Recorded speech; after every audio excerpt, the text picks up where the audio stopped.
What's up, everyone? Today is September 6th. It's a Monday. Despite it being a Monday, the market is closed because it is a Labor Day weekend, and that just means that we have a 3 day weekend and not a 2 day weekend.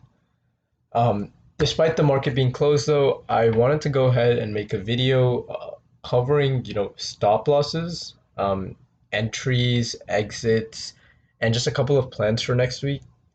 I've been getting a lot of DMs asking me how do I do stops, how do I do entries, exits, confirmations as well as a big thing. And a lot of people are still confused, especially with other facts like risk to reward. So everything about the technical aspect of entering and exiting trades, I'm going to be covering in this video, and then I will go over a couple of plans from scratch for the upcoming week. So, as always, if this video helps or benefits you in any way, please like and subscribe and leave a comment because it lets me know that people are interested and it, motivates me to further creating videos. Okay, so let's get started. I'm trying to see how I should do this. Okay, so I guess the way I'll structure this video is I'll create plans from scratch for next week, and in those plans I'll cover entries, exits, stop losses, and risk to reward, as well as confirmations. Okay, so let's get started. Let me go to a blank chart of some things I'm looking at. So Apple is one of my first watches, so let me just go to a blank chart first. Apple blank chart.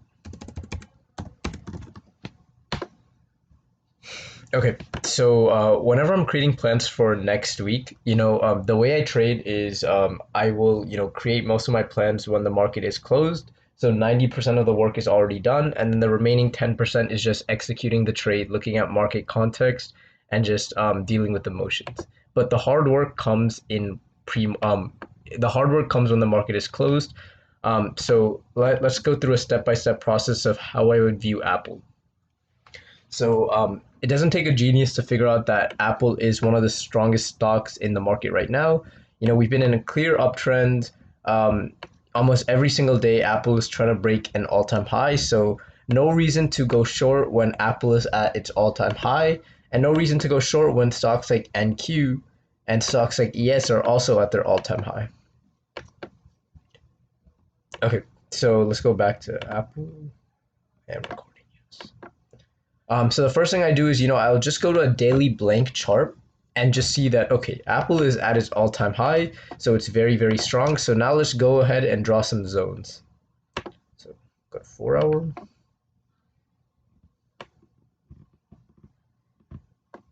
This volume is kind of big. Let me decrease this. Okay, so I'm looking for some zones. This is kind of a weird gap zone. Let me see if I can find something cleaner maybe.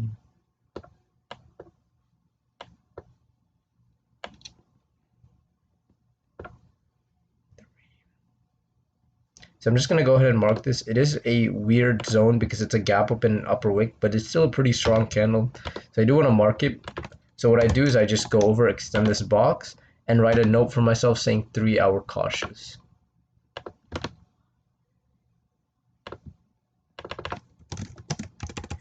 So, drawing zones is a very, very subjective thing. So there's no right or way wrong to do it. So that's why I always like to add these notes for myself when I'm unsure. So now we go to 2 hour. Yep. So that is it's a pretty clear zone. So I'm just gonna go ahead and mark this as 2 hour because I like it better on the 2 hour, and I wouldn't mark this as cautious. So this is a valid 2 hour demand. So just like I'm looking at demand, I'm also looking at some supply zones. I haven't spotted any as of now. We have this 90-minute zone right here, but prices traded in it for such a long time. Not too interested. 1 hour. Okay, so I have this valid 1 hour demand, so I'm going to go ahead and mark that. Extend that over, and then I will go ahead and mark 1 hour.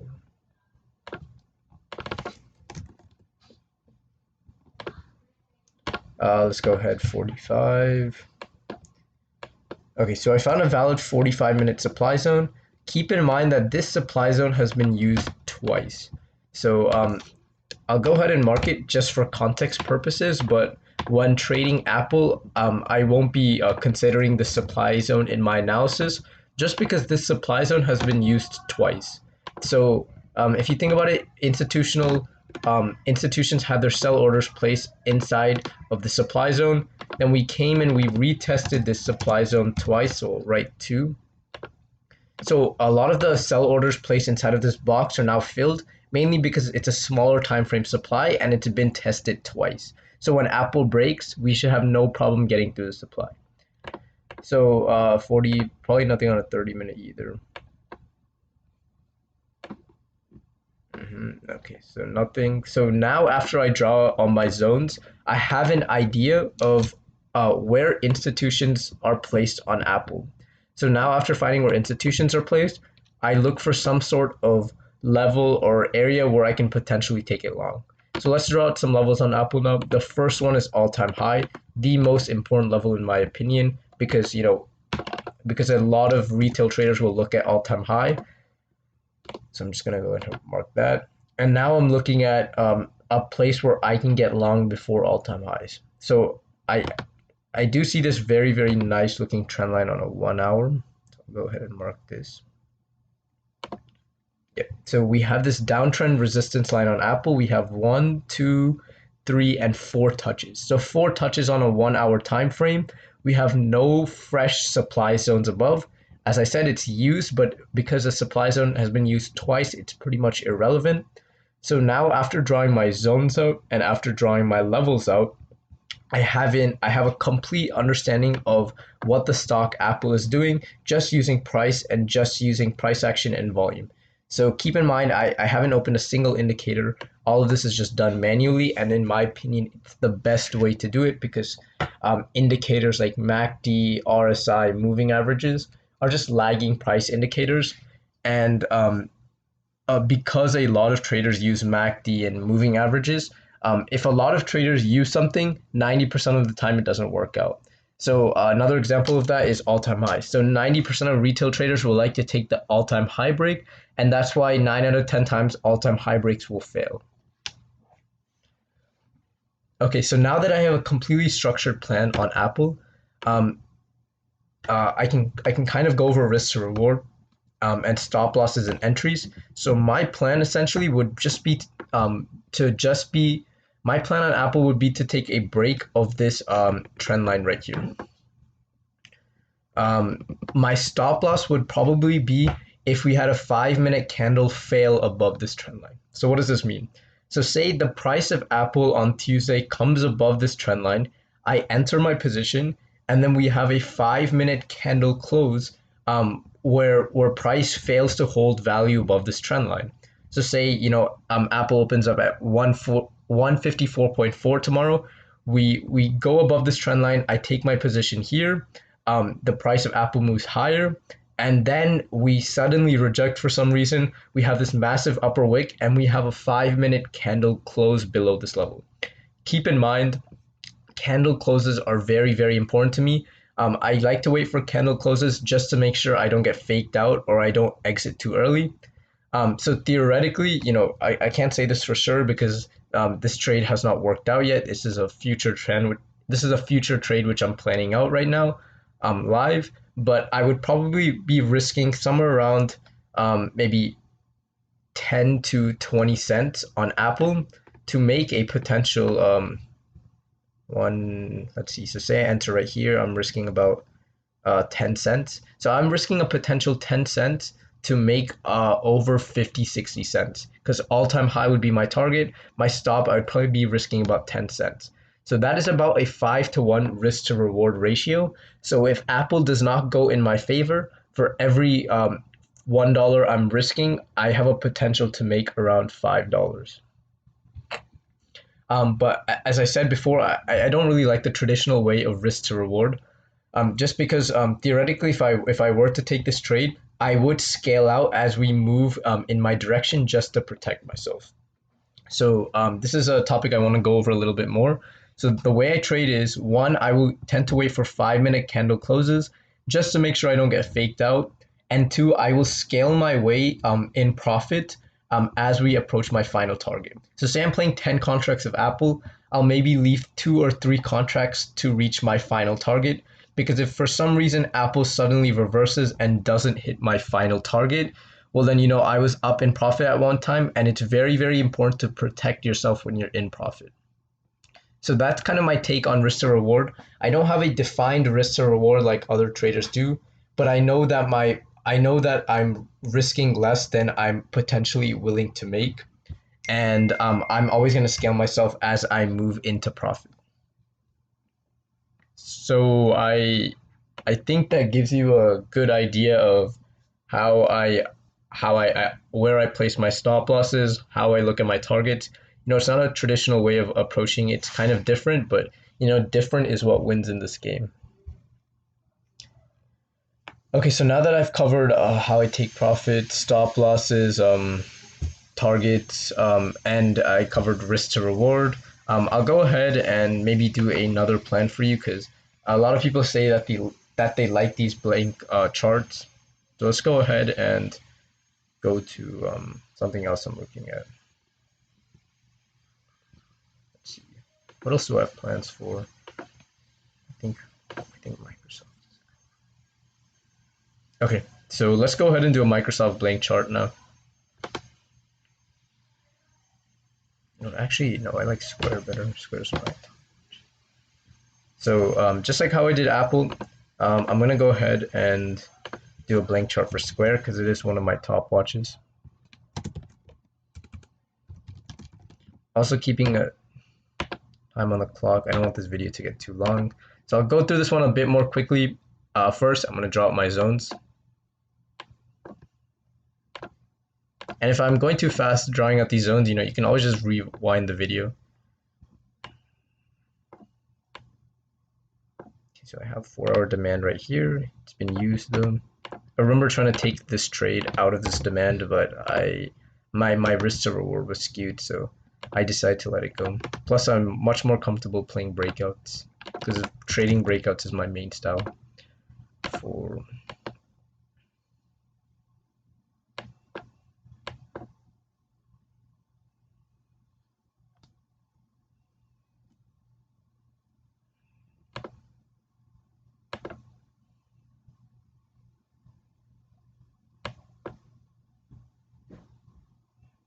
Okay, I have this 2-hour demand right here. This too. So what I'm doing right now is, I'm just drawing out my zones. The first thing I do is I want to get an idea of where institutions are placed. So when I do create all my plans, I take into account where retail traders are placed, where institutional traders are placed, so I have the most edge. Okay, I have this 1-hour supply right here.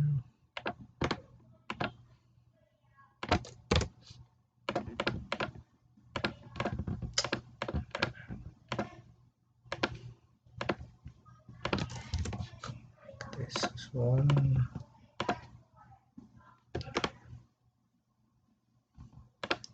Okay, so while I'm creating my plan right now, I'm keeping in mind that we have fresh 1-hour supply. So whenever supply zones are fresh, they have a very, very good chance of working out. I also remember drawing this downtrend resistance line, so I'm going to go ahead and draw this.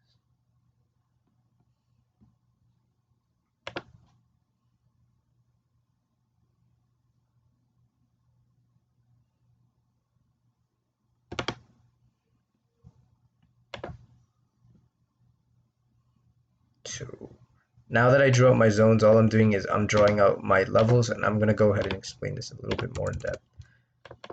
Mark this as resistance.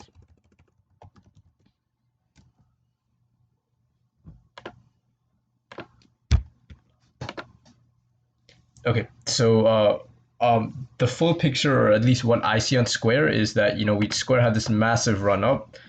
It did pull back, but it ever since made higher lows. So every single dip on Square is getting bought up. We also have this very, very nice downtrend resistance line. We have 1, 2, 3, and 4 touches. On top of that, we have this 274 level, which has acted as resistance 1, 2, 3, 4 times, and it's also acted as support in the past. So not only do we have this downtrend resistance line, we have the 274 level breakout. So my plan is to, if I go to a 5-minute, This has not happened yet, but my plan is to take a breakout of this trend line, front running the 274 breakout, targeting 280 or 278. So if my stop was a 5 minute candle close below this trend line, then I would probably be risking anywhere from about 50 cents to a dollar. So I'm risking about 50 cents to a dollar in hopes of making about $5. So, that's whatever, a 5 to 1, 10 to 1 risk to reward. But as I said, as we move higher, I'm going to scale out into profit. So my actualized risk to reward will probably be closer to around 3 to 1. Um, as I said, it's not set in stone because I don't use traditional risk to reward. But I hope you guys see why I scale when the trade is working out in my favor. And the main reason is, if I'm nicely in profit, then I need to protect myself, and then I will move my remaining contracts to break even, so the trade will never go red on me. So say I take this 273 breakout, and Square is now trading at 275. I will take some profits at 275, move the remaining of my position to break even. So if price ever does go back to 273, I will be green on this trade no matter what. So Let me just repeat that again. One, I'm going to scale myself when I'm in profit. Two, when I do scale myself in profit, I will move the remaining contracts to break even. Three, I will always leave a couple of runners for my final target. And four, despite this not being a traditional risk to reward method or ratio, I will always risk less than what I can potentially make. Okay, so that was the second plan. I think you have an idea of how I find zones and levels. I just went through Apple and Square. So those were a couple of live plans which I created for next week. Both of these look very, very primed to break out. I went over stop. I went over my risk to reward scale out entire process. And finally, I'm going to go through a couple of past trades and just show you what confirmations I had for some of these trades to work out. So first one is Amazon. I'm going through these now just to show you confirmations of trades which have worked out in the past. So let's go to Amazon. So I did take this Amazon trade and it did work out very, very nicely. As you can see, as Amazon approached this level, probably go to a, no, I think this is fine. Okay, so I'm just gonna quickly list out a couple of confirmations I look when I'm taking breakouts. The first thing I need there to not be any fresh supply on the equity or the future itself. So if Amazon had supply at 3,400, then no, I wouldn't take this trade because Amazon will only have a potential $10 to move up, which is not enough in my opinion. The second thing I'm looking at is volume, volatility, and momentum. That's called VVM. All that is I want to see aggressive buying, aggressive thick bodied candles to the upside before the breakout play. As you can see, these two candles on Amazon had very, very good volume, plus they were thick bodied candles. So that lets me know that there's not only volume, but there's also momentum. The next thing I look at is just pure price action. I look at wicks and all of that. So you can see that on this pullback, when we pull back on lower volume, that's a very, very good sign. Plus we had these lower wicks. When I'm looking to take a breakout, I want to make sure there's lower wicks and not upper wicks, because lower wicks let me know that there's buying pressure and upper wicks lets me know that there's selling pressure. The next thing I look for is how are SPY and Qs doing. So if SPY and Qs are weak and one of my stocks is approaching a breakout level, 9 out of 10 times I'm not going to take it because I need the future SPY and Qs to align up with my equity which I'm trading for it to be the highest probability trade. So say Amazon was approaching my resistance level, but SPY and Qs were aggressively selling off, then that means that Amazon also has a good chance to eventually sell off. So I'm much better avoiding the trade. So SPY and Qs is a major, major factor for me as well. A couple of other things I look for is obviously I want the key level to be broken. Um, I prefer there to be some sort of consolidation. If Amazon had 9 green candles approaching to this resistance level, I probably wouldn't take it because the market always moves from moves of imbalance to balance. So if we had an imbalanced move of 9 green candles, then the probability of us having a 10th green candle would be very, very low. That's why I prefer for there to be some sort of consolidation. And the final confirmation for breakouts is I just want to make sure it's not too extended. If Amazon is up 9% on the day and it's approaching my level, I probably won't take it because if a stock like Amazon has already run up 9%, what's the chance that it's going to move higher? Stocks usually don't move 9 to 10% in a day. So, in terms of confirmations, that's about it. Take Amazon, I can go through a couple more. Let me go to my other laptop and pull up my journal to see which other trades I took. Okay, I took a UPST. No, I took DocU. I'll go over DocU first. I took this on Friday, made around 636.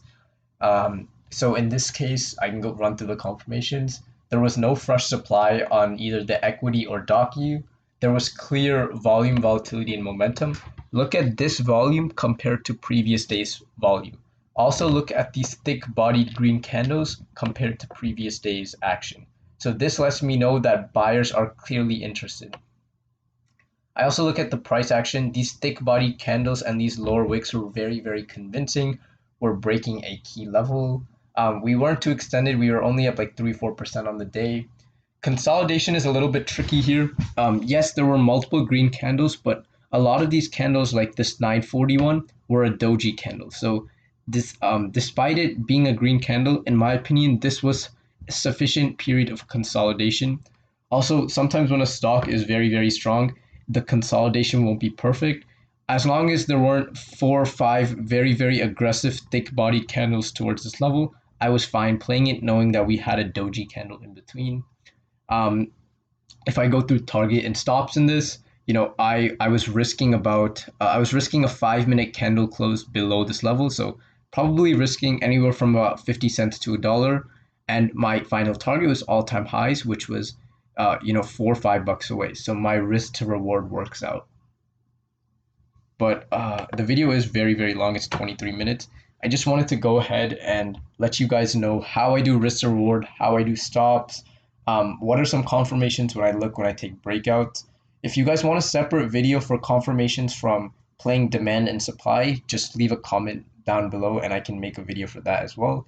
But as always, if this video helps you out, leave a like and subscribe, and we will be back to capitalize tomorrow.